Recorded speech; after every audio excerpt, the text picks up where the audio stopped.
Quand on commence la musculation ou la calisthénie, soyons honnêtes, on le fait tous pour une seule chose, à savoir prendre du muscle. Que ce soit pour toutes les bonnes raisons possibles et imaginables, à savoir développer sa confiance en soi, se sentir mieux dans son corps parce qu'on s'est laissé aller sur les dernières années, ou tout simplement plaire un peu plus aux autres. De mon côté, pour être transparent, j'ai toujours mis en priorité le fait de devenir meilleur sur mes entraînements, de me pousser d'aller au-delà de mes limites, notamment pour performer encore plus à la gymnastique, qui était mon sport de prédilection, mais aussi je le faisais pour renvoyer une meilleure image aux autres, parce que oui, quand tu affiches un physique athlétique et forcément travaillé, ça renvoie tout de suite cette image d'un gars qui est rigoureux et discipliné. C'est quelque chose qui peut littéralement t'ouvrir énormément de portes, que ce soit sur le côté personnel ou même professionnel. Donc réfléchis bien à ça et travaille dès aujourd'hui sur ton physique, c'est clairement le meilleur investissement que tu peux faire dans ta vie. Donc après plus de 10 ans maintenant à m'entraîner en oscillant entre musculation, poids de corps et gymnastique, j'ai littéralement tout testé et j'ai compris exactement ce qu'il faut mettre en place pour être certain de réussir à poser les bonnes fondations, avoir les bons piliers, pour tout simplement réussir sa transformation au poids du corps et devenir beaucoup plus athlétique et musclé. Dans cette vidéo, je vais t'expliquer tout simplement les 3 piliers essentiels à intégrer et notamment les erreurs à éviter que 90% des mecs font quand ils démarrent l'entraînement de calisthénie et qui les empêchent littéralement de progresser. Tu dois comprendre une seule chose essentielle à la base, c'est que ton muscle se construit en se détruisant. Assez paradoxal effectivement,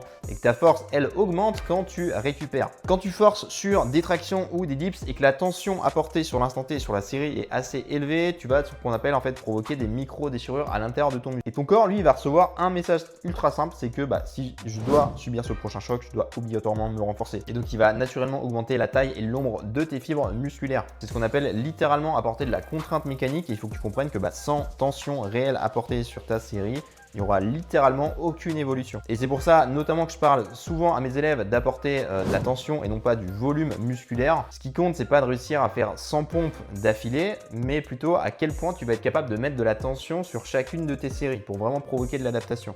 Ensuite, ce qu'il faut que tu comprennes absolument, c'est que ton corps et tes muscles récupèrent uniquement quand tu te reposes et du coup ne vont progresser que dans ces phases-là. Donc, une fois que tu as ça à l'esprit, c'est hyper important que tu portes une attention vraiment importante à l'intensité de ta récupération. Plus ton entraînement sera intense, plus ta récupération doit être intense également pour vraiment venir soutenir effectivement cette croissance et cette progression de ton physique. Il faut que tu vois ça vraiment un petit peu comme une courbe qui va toujours fluctuer au niveau de ton niveau. Quand tu t'entraînes, tu démarres vraiment de ce niveau 0 initial. Tu vas provoquer du stress et du coup descendre sous ta courbe originelle.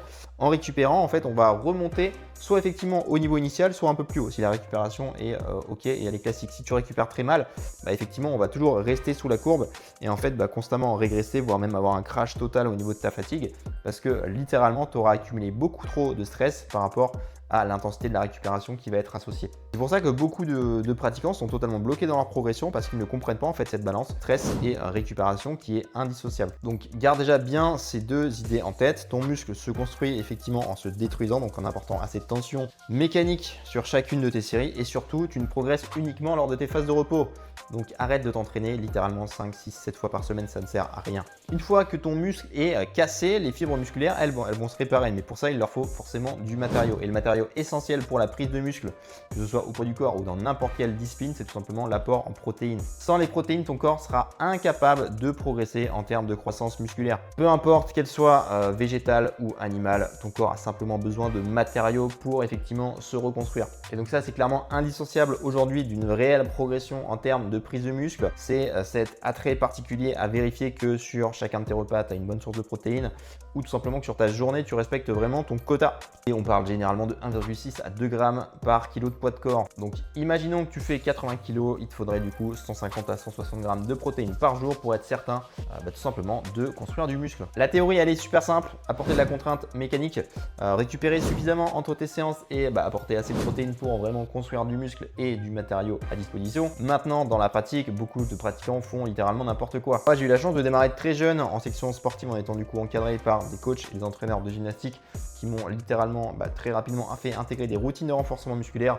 Donc j'ai acquis d'excellentes bases grâce à ça. Avec un peu de recul et maintenant les connaissances que j'ai après avoir accompagné des centaines de mecs dans leur transformation physique, Alors, il y a certaines choses qui étaient effectivement à revoir, mais elles respectaient tous effectivement un grand principe qui était celui de la progressivité. Et en fait, je peux te dire une seule chose, c'est que ce qui m'a vraiment permis d'arriver au niveau où j'en suis aujourd'hui, c'est le fait de répéter les bases constamment et surtout d'acquérir de super fondations. C'est littéralement ce que je répète encore aujourd'hui pour garder mon physique et le développer encore plus. Tu veux développer un dos large et fort, tout simplement fais des tractions mon ami. Tu veux développer des pecs et des épaules saillantes, et ben enchaîne les pompes et les dips.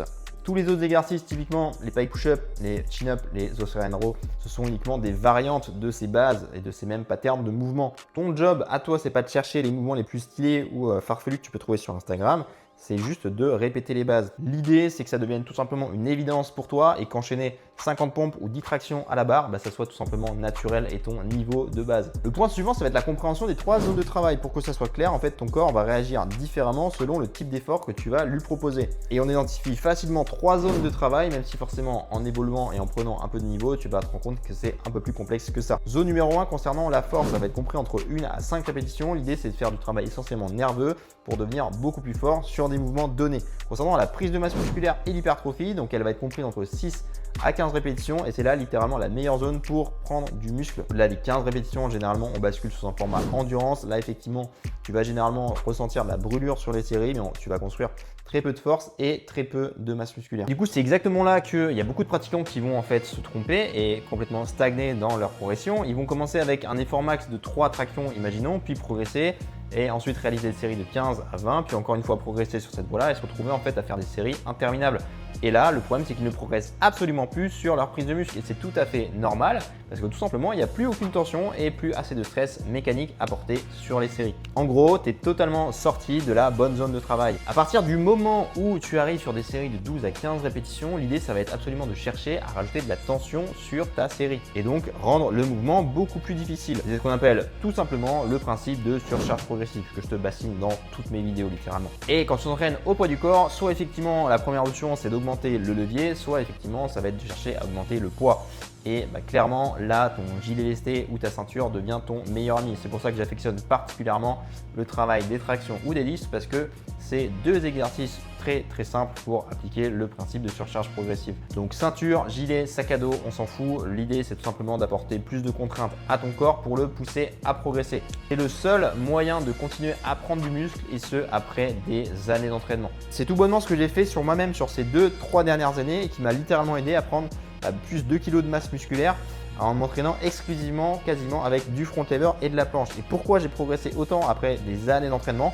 Tout simplement parce que j'ai réussi à créer encore plus de stimulus et à apporter assez de stress et de tension pour pousser tout simplement mon corps à progresser. Donc si tu veux aujourd'hui te construire ton meilleur physique grâce au poids du corps, plus sec, plus musclé, plus athlétique, tu n'as pas besoin d'enchaîner 40 exercices différents, tu as simplement besoin de ces fondations. Concentre-toi sur les bases, apporte de la progressivité et de la tension dans tes entraînements et surtout ne néglige absolument pas la récupération, sans quoi tu resteras toujours bloqué à ton niveau initial, voire même pire, tu risques de régresser. Et ces fondements et ces principes que moi-même j'enseigne à mes élèves dans l'accompagnement athlétique, une méthode très simple qui leur apporte un cadre clair et surtout une vraie feuille de route à suivre pour progresser semaine après semaine. Si tu es intéressé, c'est le premier lien en description. Je te laisse visionner la vidéo et potentiellement réserver un appel avec un membre de mon équipe ou moi-même. Si tu as aimé la vidéo et que tu as appris les choses, pense à liker et puis me laisser un petit commentaire et pense à t'abonner pour plus rater effectivement les prochains contenus. C'était Damien et je te dis à la prochaine.